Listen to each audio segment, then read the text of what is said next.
وإن كنتم في ريب مما نزلنا على عبدنا فأتوا بسورة من مثله وادعوا شهداءكم من دون الله إن كنتم صادقين فإن لم تفعلوا ولن تفعلوا فاتقوا النار التي وقودها الناس والحجارة أعدت للكافرين وبشر الذين آمنوا وعملوا الصالحات أن لهم جنات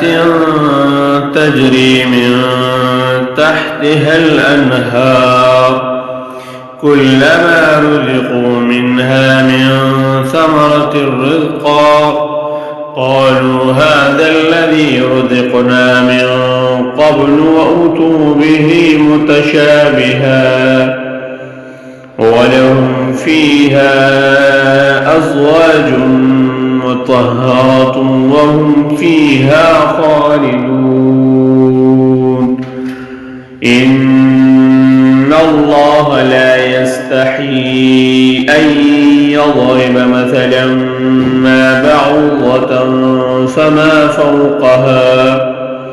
فأما الذين آمنوا فيعلمون أنه الحق من ربهم وأما الذين كفروا فيقولون ماذا أراد الله بهذا مثلا يضل به كثيرا ويهدي به كثيرا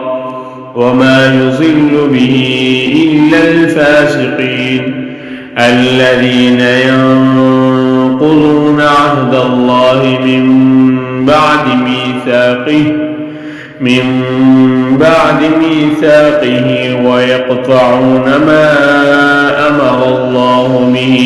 أن يوصل ويفسدون في الأرض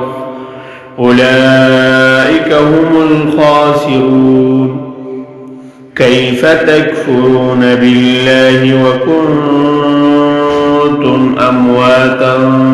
فأحياكم ثم يميتكم ثم يحييكم ثم إليه ترجعون